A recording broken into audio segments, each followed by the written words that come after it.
night, and we're looking to start the new week.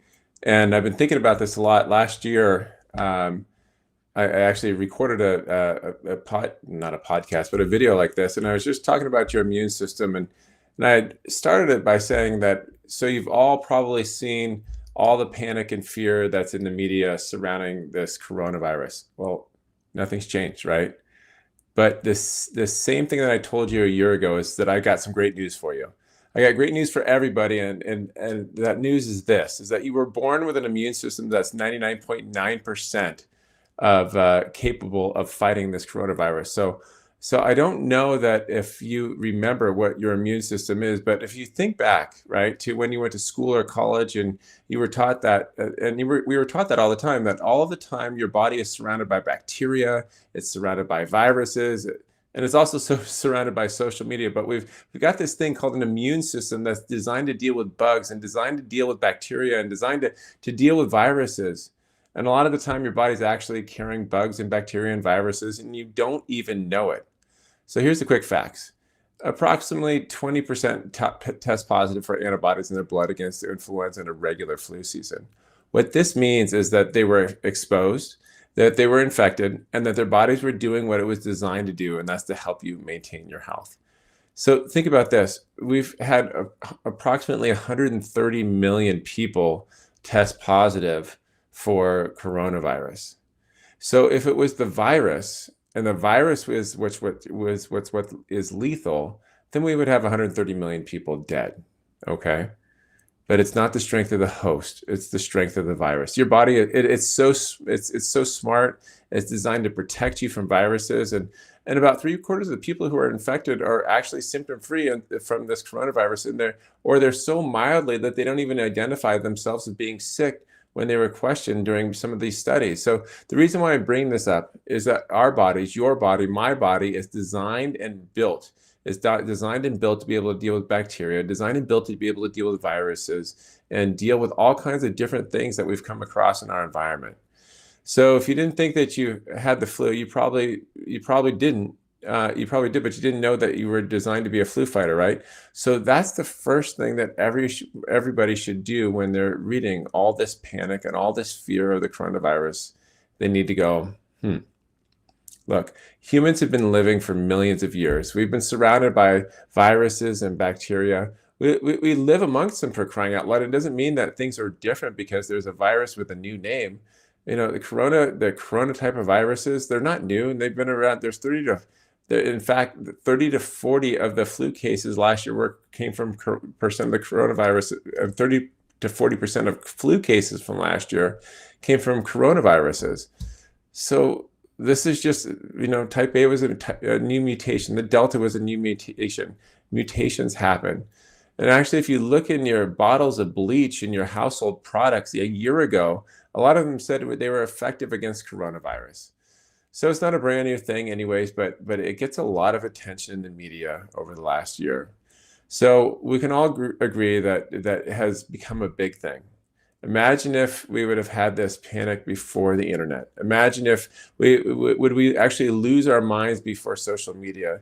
So it's becoming a big thing now. And if you look back over the last few years, you could look online and you can look at public health records, and there's massive outbreaks every single year. In fact, if you do your research, you'll find it has a tendency to parallel election cycles and politics. And unfortunately, for people who are vulnerable, it does claim the lives of those people.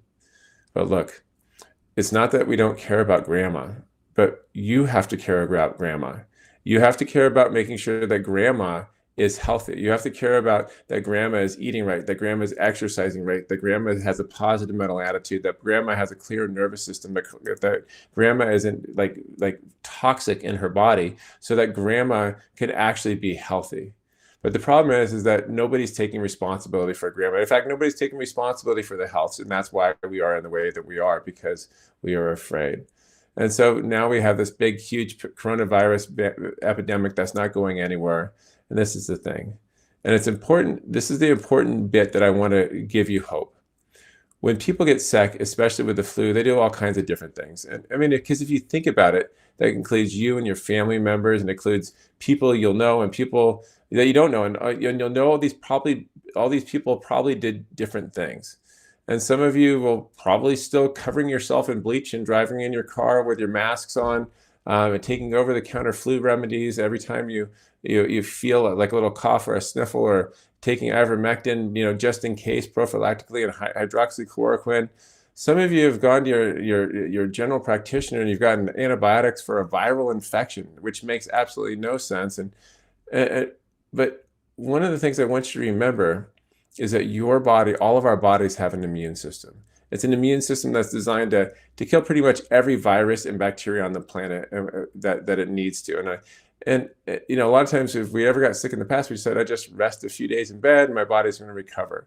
We trusted our bodies, and somehow something has happened that we stopped trusting our bodies. Some of you might have gone and got a bunch of natural remedies and drank hot lemon and honey water or tea. But here's the kicker. All of you, more or less, will have gotten better over time. In fact, 99.7% of people get better from this coronavirus. No matter what you did, you got better. But the only common thing is that the only thing that you would have had in common is that somehow you got better.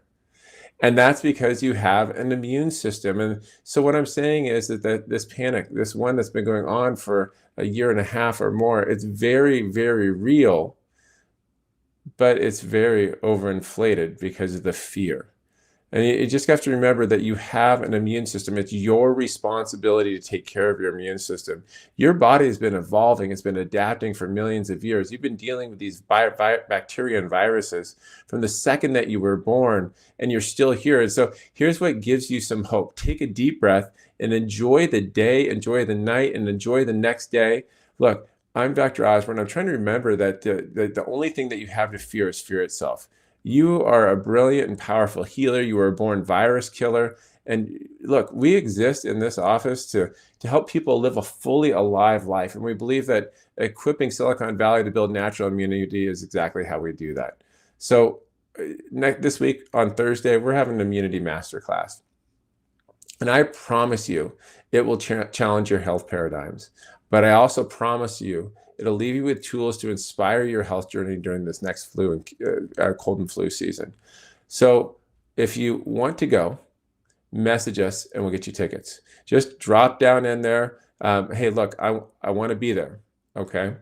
Or you can direct message me if you have questions, or you can email the office at 408 you can text the office at 408-985-1111 and we'll save you a spot. Like, because of all the restrictions from the county, we can only have a certain amount of people there, so it's first come, first serve. But it comes down to this: like, we're going to be talking about immunity. How do we boost it? Who do we listen to? What does natural immunity mean, and how do we obtain it? So, like I said, if you want to answer those questions, join us on 1021 for our immunity masterclass and learn the tools to inspire you and encourage you on your health journey. So, guys, this is Dr. Osborne. It's getting a little late on Sunday night, but I just couldn't go to bed without letting you know you're doing better than you think you are. But you can do so much better, but you got to know your blind spots. So I want you to be there. I want you to bring your family. I want you to bring grandma to this class because she needs to know these things so she can live a life without fear. So once again, text 408-985-1111. You can direct message us, or you just say, I want to be there. We'll contact you and save you a spot. Or if you're a patient, we always have the sign-up sheets in the office. I'll be staying in touch with you this week, but remember, who's protecting your health? A lot of times, the sheep are so afraid of the wolves during their whole entire life, but who's the person that eats them in the end? It's the shepherd. And you have to understand that the people that are out there that are shepherding your health right now, they're not concerned with your health. They're concerned with their politics, and they're concerned with their survival. Like, I was reading an article and I was talking something to the effect, and I can't quote it exactly, but it was something to the effect that it costs, about a couple bucks to be able to make a vaccine, and they're selling it for $20 to the government, right? So there's so much money, billions and billions of dollars at stake. And the one thing that's important is your health, and your family's health. If you take care of those, well, look, all the rest takes care of itself. Make it a great evening.